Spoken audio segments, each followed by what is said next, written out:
वो अंकिता को कोई इंसाफ नहीं मिली है। और अगर उनकी माताजी को कुछ भी होता है तो इसका जिम्मेदार भी भारतीय जनता पार्टी के नेता का बेटा ही होगा। मैं आपको बता दूं, जिस प्रकार से देश के अंदर हिंदू और मुसलमान के नाम का जो जहर तो खोला जाता है, लेकिन जब हिंदुओं की बेटियों के साथ में इस प्रकार की दुर्घटना होती है, हिंदुओं की बेटियों को जिस प्रकार से आपने देखा कि बताया भी गया, कोई वीआईपी गेस्ट आने वाला था, ठीक है ना, तो जिस प्रकार से अंकिता भंडारी का मामला पूरे देश के अंदर में तो तुल पकड़ चुका है। महिलाएं सड़कों पर भी उतरी एक बड़ी तादाद के अंदर, आपने देखा विरोध प्रदर्शन के लिए, लेकिन अब तक जो है वो अंकिता को कोई इंसाफ नहीं मिली है। और अगर उनकी माताजी को कुछ भी होता है तो इसका जिम्मेदार भी भारतीय जनता पार्टी के नेता का बेटा ही होगा, क्योंकि वो अपनी बेटी के गम के कारण ही आज आईसीयू के अंदर है। अगर उनकी माता को कुछ भी होता है तो उसकी जिम्मेदारी भी भारतीय जनता पार्टी के नेता के बेटे को ही लेनी पड़ेगी। जय हिंद। आपको बता दूं कि किस प्रकार से हिंदू राष्ट्र की ओर पढ़ रहा है, तो मैं आपको बता दूं कि जिस प्रकार से देश के अंदर हिंदुओं का सबसे ज्यादा शोषण हो रहा है, तो क्या आप कहेंगे कि देश हिंदू राष्ट्र की ओर अग्रसर हो रहा है? सबसे ज्यादा शोषण तो इस देश में हिंदुओं का ही हो रहा है। आप एक बात मुझे बताइए, देश के प्रधानमंत्री नरेंद्र मोदी जी ने आज तक हिंदुओं के लिए क्या किया है? क्या इतनी सुविधा इस देश में है कि हिंदुओं को पेट्रोल जो है वो 40 रुपए 50 रुपए लीटर मिल जाए, जिस प्रकार से पौने दो आंख वाला बोलता है, और जो मुस्लिम भाई हैं हमारे, उनको पेट्रोल वही 100 रुपए 90 रुपए लीटर मिले? ऐसा है क्या कहीं पे? क्या सिलेंडर हिंदुओं को सस्ता मिल रहा है, मुस्लिमों को महंगा मिल रहा है? क्या ऐसा कुछ है इस देश के अंदर? दूसरी बात, आप देख रहे हैं मोदी जी एक प्रकार की एक इंटरनेशनल पनौती है। ये जनाब ट्रंप से मिले तो ट्रंप का आप सभी लोगों ने देखा बेड़ा गर्क हो गया, ठीक है। उधर पाकिस्तान जाते हैं तो पाकिस्तान वाले का भी बेड़ा गर्क हो गया, ठीक है। अभी आपने देखा कि कल इन्होंने ट्रेन का भी उद्घाटन किया था, कल परसों में, उसको भैंस ने किस प्रकार से टक्कर मारी। अब आप सोच लीजिए, भैंस जब ट्रेन को टक्कर मार रही है, तो जब वो आवारा भैंसे, आवारा पशु जब किसान के खेतों में घुसते हैं तो किसान को किस प्रकार की तकलीफ का सामना करना पड़ता है, ये आप सभी लोग सोच और समझ सकते हैं। भैंस की टक्कर से ये सोच लीजिए भाई, मैं आपको बताता हूँ, इतनी मजबूती है ना भाई, कैसी बात कर रहे हैं, मोदी है तो मुमकिन है।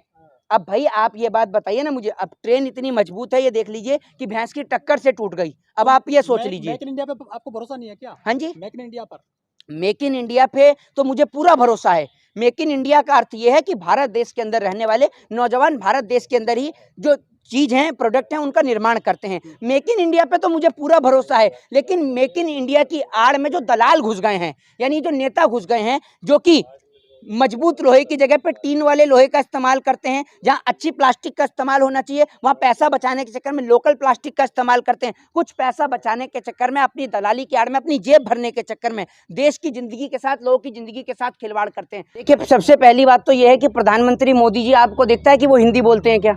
प्रधानमंत्री मोदी जी तो जगह जगह जहां उनको मौका दिख जाए कि वो भी इंग्लिश बोलना जानते हैं, और देख के वो वहीं टेलीप्रॉम्प्टर से वहीं इंग्लिश बोल देते हैं। तो पहले तो प्रधानमंत्री जी को हिंदी बोलना सिखवाइए आप। दूसरी बात ये है कि आप में से कोई जानता है शुद्ध हिंदी?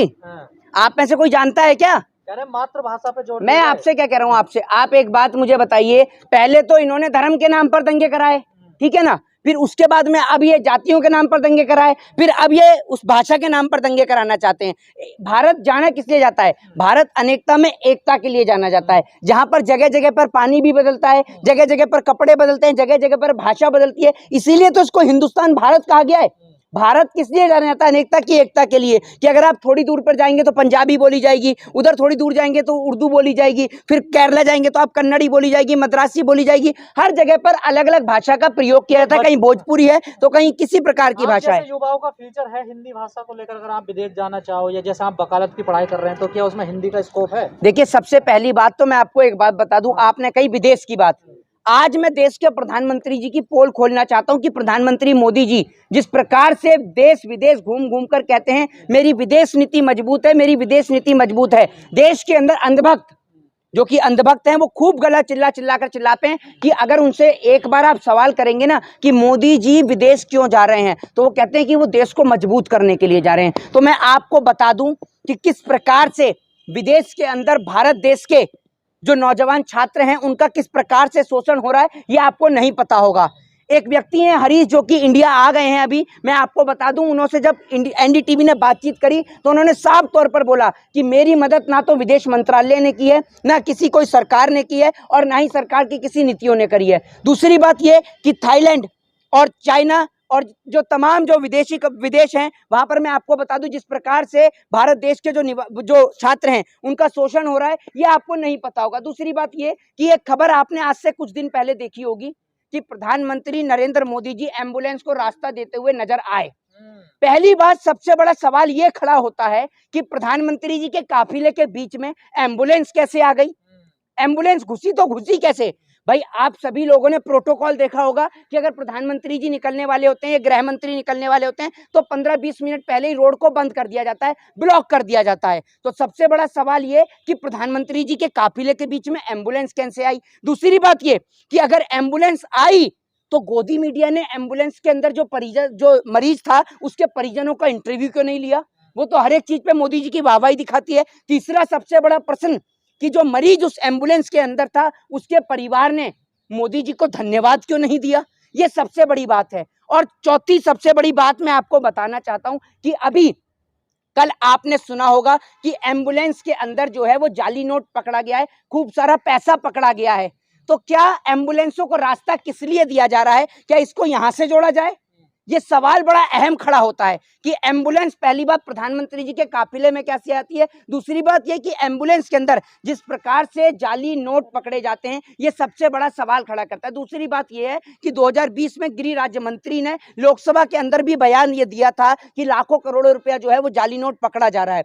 प्रधानमंत्री मोदी जी का स्टेटमेंट है, मेरा स्टेटमेंट नहीं है, कि नोटबंदी के बाद आतंकवाद की कमर टूटेगी, नकली नोटों पर लगाम लगेगा, ये जो जाली नोट होते हैं इन पर लगाम लगेगा। आपको लग रहा है कि कहीं ऐसा हो रहा है? हर जगह लाखों करोड़ों रुपया नकली नोट पकड़ा जा रहा है। गुजरात के चुनाव को लेकर खरबों रुपए की नकली नोटों की खेप जो है वो पकड़ी जा रही है। कभी किसी एयरपोर्ट पर ड्रग्स पकड़ा जा रहा है। मैं आपसे एक बात कहता हूं कि जो एयरपोर्ट पर ड्रग्स पकड़ा गया तो बहुत अच्छी बात है, वेल अप्रिशिएट, ठीक है, लेकिन मैं आपसे एक बात कहता हूं कि जो ड्रग्स नहीं पकड़ा जाता वो कितनों का घर और परिवार खराब करता है, ये बात आप सोच सकते हैं क्या? देश की सरकार हर जगह असफल है, तभी सरकार के राज में जगह जगह नकली नोट जा रहे हैं, एम्बुलेंसों के अंदर नकली नोट जा रहे हैं। दूसरी सबसे बड़ी बात यह कि गोदी मीडिया मोदी जी की तारीफ करने का और उनकी वाहवाही के लिए एक भी पॉइंट नहीं छोड़ती है। तो देश की गोदी मीडिया ने इतना बड़ा पॉइंट कैसे छोड़ दिया कि मोदी जी एम्बुलेंस को रास्ता दे रहे हैं और उसके परिजनों का गोदी मीडिया ने इंटरव्यू नहीं लिया? मोहन भागवत कह रहे हैं कि जनसंख्या पे बढ़ रही है देश में, इस पर कुछ किया? देखिए, मैं आपको एक बात बताता हूँ, देश के प्रधानमंत्री जी कितने भाई हैं वो आप सभी लोगों को पता है, तो जनसंख्या की बात। दूसरी बात ये कि अगर जनसंख्या सबसे बड़ी समस्या होती, जनसंख्या भुखमरी की समस्या होती, तो चाइना आज विश्व का सबसे गरीब देश होता, सबसे ज्यादा भुखमरी चाइना में हो रही होती, लेकिन ऐसा नहीं है। आप सरकार जो निकम्मापन कर रही है, सरकार लोगों को रोजगार नहीं दे पा रही है, व्यवसाय नहीं दे पा रही है, जो देश के नौजवान हैं उनको रोजगार उपलब्ध कराने में असफल है, उसका ठीकरा आप जनसंख्या पे फोड़ देते हैं, क्योंकि आपको कुछ और मिलता ही नहीं है।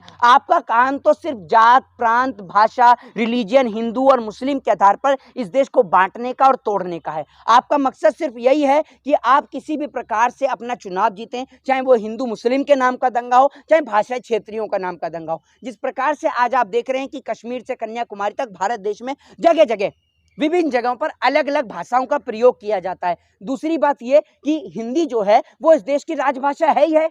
हिंदी तो जो लोग बोलना जानते हैं, अब मैं आप सभी लोगों के सामने अपनी बात को रखता हूं तो मैं हिंदी के रूप में तो रखता हूं, लेकिन अगर आप केरला चले जाएंगे, तो आप तमिलनाडु चले जाएंगे, चेन्नई चले जाएंगे, तो वहां साउथ की साइड जाएंगे तो आपको वहां कन्नड़ में वो अपनी बात को रखेंगे, ठीक है। तो सब जगह भारत देश में अलग अलग भाषा बोली जाती है। पंजाब चले जाएंगे तो आपको पंजाबी बोलने को मिलेगी, आप अगर मिथिला चले जाएंगे बिहार में तो मिथिलांचल सुनने को मिलेगी, आपको बिहार चले जाएंगे, यूपी चले जाएंगे तो भोजपुरी सुनने को मिलेगी। तो जगह जगह विभिन्न भाषाओं का प्रयोग किया जाता है और इसीलिए अनेकता में एकता वाला देश मेरा भारत है। खबरों में बने रहने के लिए फोरम 4 को सब्सक्राइब करें और नोटिफिकेशन पाने के लिए बेल आइकन दबाएं।